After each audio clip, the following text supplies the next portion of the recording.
Bintang Lavera dari kelas 12.1 dan pada video ini kita akan belajar tentang fluida. Yuk langsung aja ke pembahasannya. Tahukah teman-teman apa itu fluida dan bagaimana konsepnya? Nah, agar pertanyaan tadi bisa terjawab, kita akan membahasnya pada video kali ini. Kita sudah tahu bahwa materi dapat digolongkan menjadi 3 jenis, yaitu padat, cair, dan gas. Zat cair dan gas dapat mengalir secara fisis sehingga disebut sebagai zat alir atau fluida. Fluida adalah zat yang dapat mengalir dan terus berubah bentuk secara terus-menerus jika dikenai tegangan geser, sekecil apapun tegangan geser itu. Fluida sendiri terbagi atas fluida statis, yaitu fluida yang diam atau tidak mengalir, dan fluida dinamis, yaitu fluida yang bergerak. Kita mulai dari fluida statis. Nah, ada beberapa konsep penting yang berkaitan dengan fluida statis yang membantu kita memahami lebih dalam bagaimana fluida bekerja dalam keadaan diam. Di antaranya adalah konsep tekanan, tekanan hidrostatis, dan tekanan mutlak. Berikut kita akan membahasnya satu persatu. Pertama, konsep tekanan. Tekanan didefinisikan sebagai gaya yang bekerja pada suatu bidang per satuan luas bidang tersebut. Bidang atau permukaan yang dikenai gaya disebut bidang tekan, sedangkan gaya yang diberikan pada bidang tekan disebut gaya tekan. Lalu, apa hubungan tekanan dengan luas bidang tekan? Ternyata, semakin kecil luas bidang tekan, maka tekanan akan semakin besar. Sebaliknya, semakin besar luas bidang tekan, maka tekanan akan semakin kecil. Tekanan dapat dirumuskan dengan persamaan berikut. P sama dengan F per A. Dengan P adalah tekanan, satuannya Pascal, F gaya tekan, satuannya Newton, dan A luas permukaan bidang, satuannya meter kuadrat. Selanjutnya, kita akan membahas mengenai tekanan hidrostatis. Apa itu tekanan hidrostatis? Tekanan hidrostatis merupakan tekanan zat cair yang disebabkan oleh berat zat cair itu sendiri. Untuk menghitung tekanan hidrostatis benda di dalam zat cair digunakan persamaan pH sama dengan Rho kali G kali H, dengan pH adalah tekanan hidrostatis satuannya Pascal, Rho massa jenis zat satuannya kilogram per meter kubik, G gravitasi satuannya meter per sekon kuadrat, dan H ketinggian benda dari permukaan zat satuannya meter.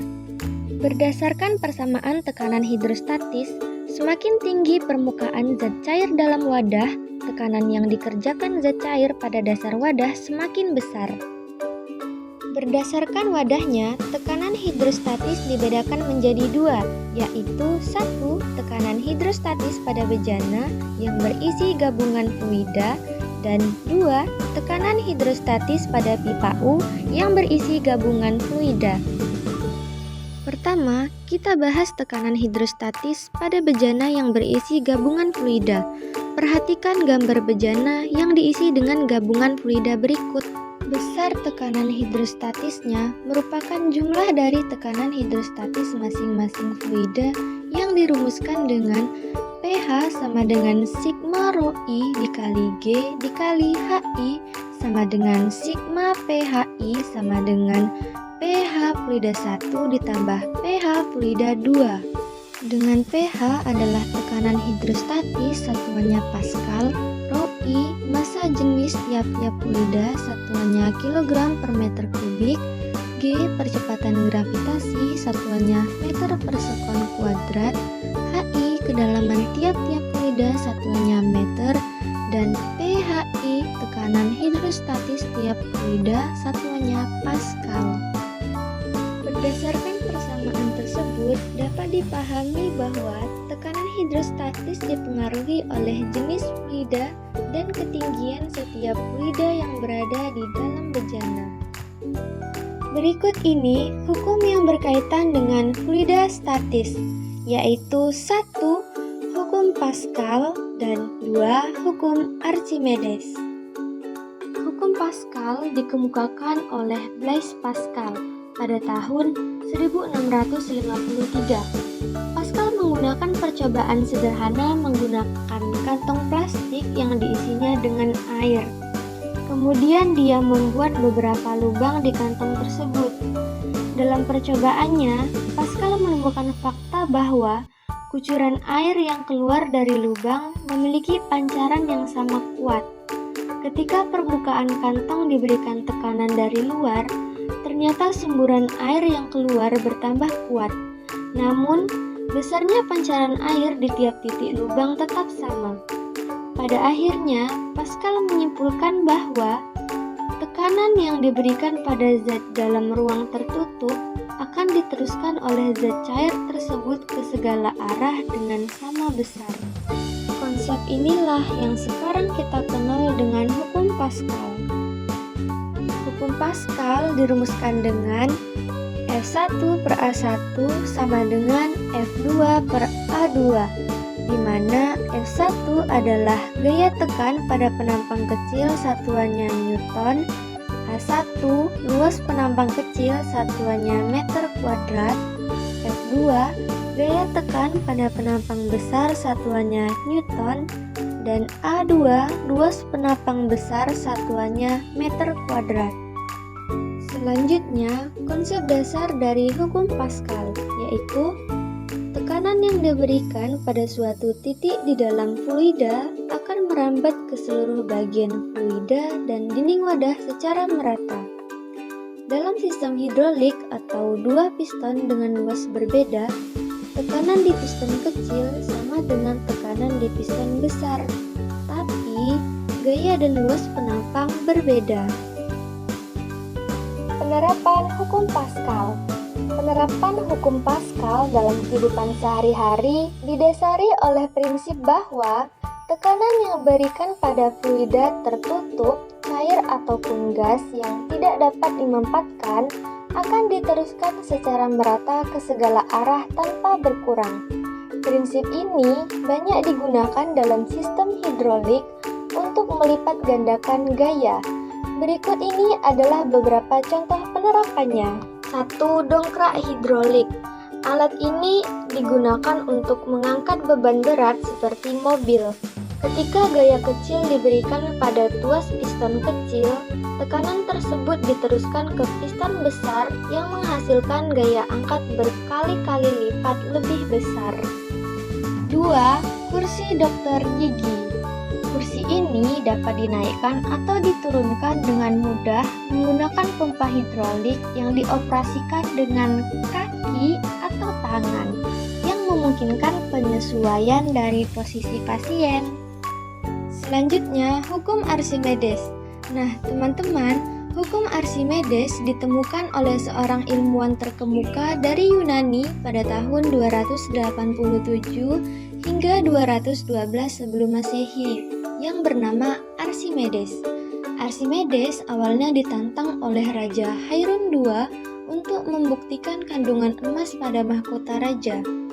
Archimedes yang saat itu bingung dan tidak tahu harus mulai dari mana, akhirnya memutuskan untuk mandi di dalam bak mandi yang penuh dengan air.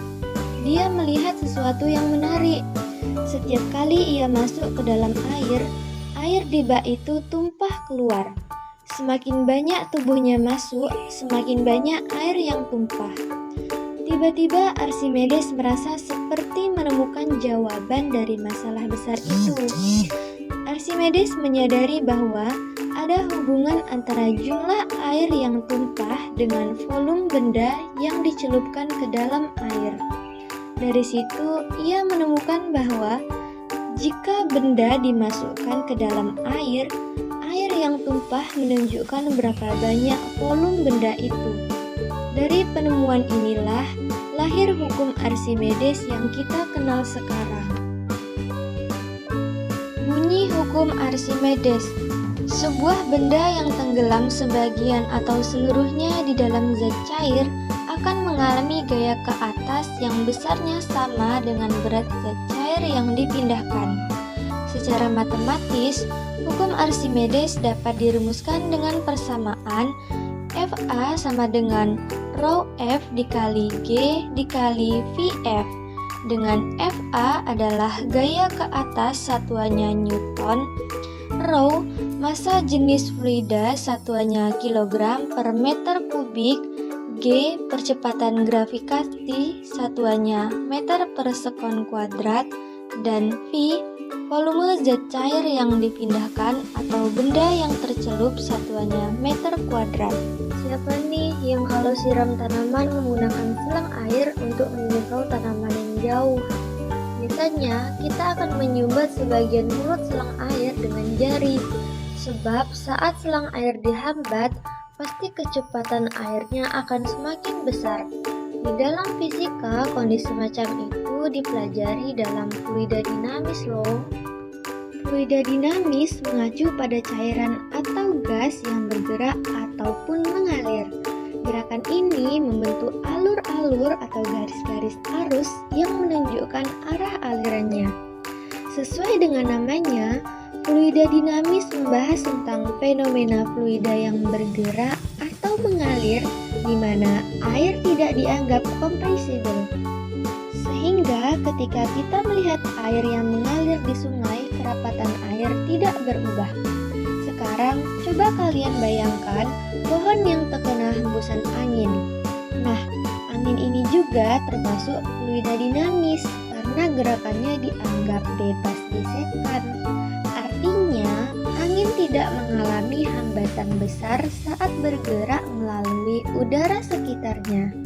Berikut ini sifat-sifat fluida dinamis secara lengkapnya. Tidak kompresibel, berarti massa jenis atau densitas fluida dianggap tetap dan tidak berubah meskipun ada perubahan tekanan. Ini seperti yang kita bahas di awal tadi ya. Aliran tunak, kecepatan dan arah aliran partikel fluida di suatu titik selalu sama dan tidak berubah terhadap waktu atau tidak dipengaruhi oleh waktu. Bebas gesekan, dianggap tidak memiliki kekentalan atau viskositas sehingga tidak ada hambatan gesekan antar lapisan fluida atau dengan dinding saluran.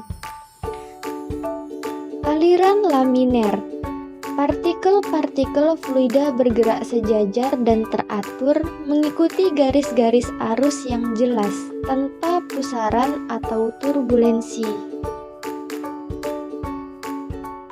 Berikut ini konsep utama fluida dinamis, hukum Bernoulli, hukum kontinuitas, dan debit. Kita mulai dari hukum Bernoulli. Hukum Bernoulli menyatakan bahwa dalam aliran fluida yang stabil, penurunan tekanan statis akan terjadi jika kecepatan fluida meningkat dan sebaliknya. Perhatikan gambar. Dari gambar tersebut, maka persamaan Bernoulli dapat dirumuskan sebagai berikut. P1 ditambah 1 per 2 rho V1 kuadrat ditambah rho GH1 sama dengan P2 ditambah 1 per 2 rho V2 kuadrat ditambah rho GH2, dengan P adalah tekanan satuannya Pascal, A luas permukaan satuannya meter kuadrat, rho massa jenis fluida satuannya kilogram per meter kubik, V kecepatan fluida satuannya meter per sekon, dan H ketinggian fluida satuannya meter. Hukum kontinuitas dan debit. Hukum kontinuitas adalah prinsip fisika yang menyatakan bahwa untuk aliran fluida ideal atau tidak termanfaatkan, debit atau laju aliran volume di setiap titik sepanjang saluran adalah sama atau konstan. Bunyi hukum kontinuitas. Laju aliran massa fluida melalui suatu saluran tetap konstan atau debit fluida di setiap penampang adalah sama. Untuk persamaan hukum kontinuitas dapat dituliskan sebagai berikut. A1V1 sama dengan A2V2, dengan A adalah luas penampang di daerah 1, A2 luas penampang di daerah 2, keduanya dalam satuan meter kuadrat. V1 kecepatan fluida di daerah 1 dan V2 kecepatan fluida di daerah 2, keduanya dalam satuan meter per sekon. Dari persamaan kontinuitas dapat disimpulkan bahwa kelajuan fluida yang termampatkan berbanding terbalik dengan luas-luas penampang pipa di mana fluida mengalir. Sedangkan untuk debit dituliskan sebagai berikut. Q sama dengan V per delta T sama dengan A kali V. Dengan Q adalah debit fluida, satuannya meter kubik per sekon. V besar, volume fluida, satuannya meter kubik. T, waktu fluida mengalir, satuannya sekon. A, luas penampang, satuannya meter kuadrat. Dan V kecil, kecepatan fluida, satuannya meter per sekon. Mari kita coba mengerjakan contoh soal berikut. Perhatikan gambar di bawah ini. Suatu fluida dipaksa melalui sebuah pipa yang penampangnya berubah seperti ditunjukkan pada gambar. Jadi di sini pipanya ada yang luas penampangnya besar dan ada yang luas penampangnya kecil. Nah, pertanyaan di soal, tekanan fluida paling kecil itu berada pada bagian yang mana? Apakah di pertama, kedua, tiga, atau yang keempat? Gimana coba? Nah, di sini konsep yang perlu kita ingat adalah asas Bernoulli, yaitu tekanan akan berbanding terbalik dengan kecepatan. Maksudnya bagaimana? Kalau misalkan kecepatannya besar, tekanannya pasti kecil. Kalau kecepatannya kecil, maka tekanannya besar. Jadi kebalikannya ya. Yang ditanya tadi tekanannya paling kecil. Berarti kalau tekanan fluida paling kecil, kita harus cari kecepatannya paling besar. Di mana lokasi atau titik yang punya kecepatan paling besar? Yang tentunya di titik yang punya diameter pipa paling kecil. Hal ini sesuai dengan hukum kontinuitas. Jadi, yang mana diameter pipanya yang kecil dari gambar ini? Ya, jawaban yang tepat di gambar kedua. Berikut adalah perbedaan utama fluida statis dan fluida dinamis. Pertama, jika dilihat dari kondisi, fluida statis yaitu fluida diam, sedangkan fluida dinamis bergerak. Prinsip utama, fluida statis tekanan dan gaya apung, fluida dinamis konservasi massa dan energi. Dan hukum yang terkait, fluida statis ada hukum Archimedes dan Pascal, fluida dinamis Bernoulli dan kontinuitas. Kesimpulan, fluida statis mempelajari fluida cair atau gas yang diam atau bergerak seragam, fokus pada tekanan, massa jenis, hukum Archimedes dan Pascal.